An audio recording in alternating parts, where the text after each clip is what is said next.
Assalamualaikum warahmatullahi wabarakatuh. Berjumpa kembali dengan Pak Isom pada pembelajaran Sejarah Kebudayaan Islam kelas 5 Min 2 Sleman. Pasti berprestasi. Pada kesempatan hari ini kita akan belajar tentang sebab-sebab dan peristiwa Fathu Mekah bagian pertama. Kita lanjut. Tahukah kamu mengapa kaum kafir dinilai melanggar perjanjian Hudaybiyah? Iya, karena kafir Quraisy membela Bani Bakar dengan mengirim bala bantuan menyerang Bani Khuza'ah.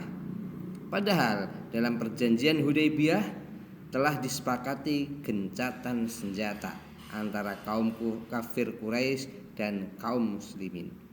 Hal ini berarti kaum kafir Quraisy maupun kaum muslimin tidak boleh lagi membantu pihak lain untuk saling menyerang. Tapi kaum kafir Quraisy melanggar dan menyatakan perjanjian Hudaybiyah batal. Bani Bakar dan Bani Khuza'ah sudah lama saling bermusuhan. Pada saat perjanjian Hudaybiyah disepakati, Bani Bakar dan Bani Khuza'ah berdamai karena terikat dengan perjanjian Hudaybiyah tersebut. Bani Bakar ikut kelompok kafir Quraisy dan Bani Khuza'ah ikut kelompok kaum muslimin. Pada saat perjanjian Hudaybiyah masih berlaku, kaum kafir Quraisy melakukan tindakan yang melanggar kegiatan kesepakatan tersebut. Hal ini bermula saat kaum kafir Quraisy memberikan dukungan kepada Bani Bakar untuk menyerang Bani Khuza'ah. Peristiwa ini terjadi pada tahun 8 Hijriah.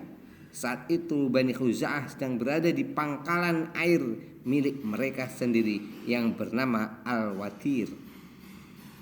Tiba-tiba Bani Bakar menyerang Bani Khuza'ah yang dibantu persenjataan oleh kaum kafir Quraisy.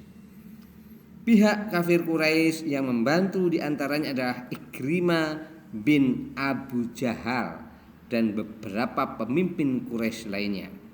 Bani Khuza'ah kemudian mengadukan kepada Rasulullah Sallallahu Alaihi Wasallam atas kejadian ini. Rasulullah pun menegur kaum Quraisy yang tentang bantuan yang mereka berikan kepada Bani Bakar.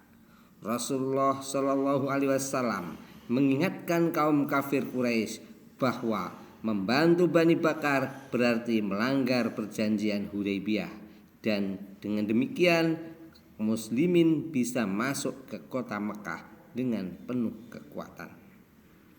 Peringatan Rasulullah Shallallahu Alaihi Wasallam ini dijawab kaum Quraisy bahwa perjanjian Hudaybiyah telah mereka batalkan.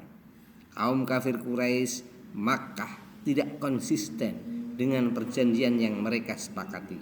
Mereka lebih memilih membela sekutu mereka, yaitu Bani Bakar, daripada membela janjinya kepada umat Islam. Karena itu mereka melanggar perjanjian Hudaybiyah yang nantinya justru merugikan kafir Makkah itu sendiri. Ayo renungkan anak-anak. Kalian sudah tahu bukan bahwa melanggar perjanjian adalah perbuatan tercela? Karena perjanjian adalah hasil kesepakatan yang harus dipatuhi pihak-pihak yang berjanji. Karenanya kaum kafir Quraisy telah berkhianat atas janjinya dan akan mendapatkan kerugian besar atas tindakannya. Sementara Bani Khuza'ah pun tidak tinggal diam dan berani melaporkan peristiwa ini kepada Rasulullah Sallallahu Alaihi Wasallam. Nah, ayo berlatih. Kaum kafir Quraisy melanggar perjanjian Hudaybiyah. Mereka membantu Bani Bakar menyerang Bani Khuza'ah. Saat Rasulullah mengingatkan kaum kafir, justru menyatakan bahwa perjanjian Hudaybiyah batal. Sikap inilah menjadi awal mula berakhirnya perjanjian damai. Kaum kafir mengkhianati perdamaian yang selama ini disepakati dan kaum muslimin. Nah, menurut kalian apakah perbuatan kafir Quraisy ini benar?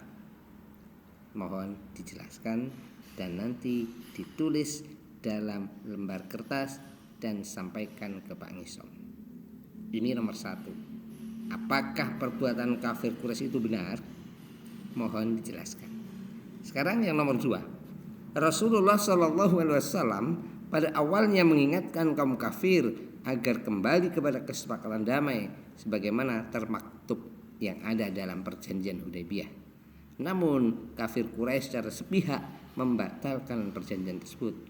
Menurut kalian, siapakah pengkhianat dan siapakah penjaga amanah? Mohon kalian tulis juga di lembar kertas dan difoto kirim ke Pak Ngisom. Nah, kita memasuki pada pokok B, sikap Rasulullah atas pelanggaran perjanjian Hudaybiyah. Kalian perhatikan gambar pasukan perang Rasulullah SAW yang berkendaraan onta. Amati gambar ini. Para sahabat dengan penuh semangat menaati perintah Rasulullah berangkat menuju Makkah. Rasulullah SAW komitmen dengan perjanjian Hudaybiyah. Namun saat kafir Quraisy melanggar, Rasulullah SAW mengambil sikap yang tegas. Ayo baca. Dengan adanya pengkhianatan dari kaum kafir Quraisy, maka atas perjanjian Hudaybiyah, Rasulullah SAW pun mengambil sikap tegas. Rasulullah SAW menyiapkan para sahabatnya untuk berangkat ke Mekah. Rasulullah SAW mengajak seluruh sahabatnya untuk pergi ke Mekah menjemput kemenangan dengan penuh keyakinan terhadap pertolongan Allah Subhanahu wa taala. Para sahabat berbondong-bondong berkumpul dan berangkat menuju Mekah. Rombongan para sahabat semakin besar karena banyak kabilah-kabilah yang bergabung seperti kabilah Sulaim, Muzainah, Ghatafar dan yang lain-lainnya. Setiap mereka melangkah maju, kabilah-kabilah lain ikut menggabungkan diri. Perjalanan ini dipimpin oleh Rasulullah SAW dengan pikiran dan perhatian tertuju hanya hendak memasuki rumah suci tanpa akan mengalirkan darah setetes sekalipun. Rombongan besar ini akhirnya mencapai 10.000 orang. Kekuatan pasukan ini sangat luar biasa. Berita datangnya Nabi dan pasukan yang besar ini akhirnya didengar oleh kaum kafir Quraisy. Mereka khawatir akan mendapatkan kekalahan. Apalagi banyak tokoh mereka yang masuk Islam seperti Khalid bin Walid, Amr bin As dan lain-lainnya. Nabi akhirnya menyuruh bala tentaranya untuk mendirikan kemah di dekat kota Makkah, tepatnya di Mar Az-Zahran. Kemudian 10.000 obor dinyalakan. Abu Sufyan, tokoh kunci kaum Quraisy pun berkata, "Aku belum pernah melihat api dan pasukan seperti malam ini." Rasulullah SAW didatangi oleh Abbas, pamannya, yang menyambutnya dengan sukacita. Abbas akhirnya menyatakan keislamannya, alhamdulillah. Namun sahabat Abbas merasa khawatir terhadap keluarganya yang berada di Makkah. Sebagian kaum muslimin yang keluarganya di Makkah memendam kekhawatiran, membayangkan kehancuran kota oleh rombongan pasukan Rasulullah SAW. Kemudian datang pula Abu Sufyan yang juga menyatakan keimanannya sebelum kembali masuk ke Makkah. Abu Sufyan memeriksa tentara muslim yang sangat banyak. Ia pun menceritakan kepada kaum kafir di Makkah. Mendengar cerita Abu Sufyan ini, lenyaplah harapan kaum musyrikin Makkah untuk mengadakan perlawanan. Namun Rasulullah SAW bersikap bijak. Rasulullah SAW menyampaikan kepada para sahabatnya agar jangan khawatir terhadap keluarganya yang berada di Mekah. Rasulullah SAW menjamin bahwa pasukan besar ini Rasulullah SAW bermaksud untuk menguasai kota Mekah secara damai. Rasulullah mengetahui bahwa kaum kafir Mekah sudah lemah. Karena itu Rasulullah hanya ingin menakut-nakuti mereka dengan kekuatan yang sangat besar dan tidak ingin tidak ingin memerangi dan membunuh kaum kafir.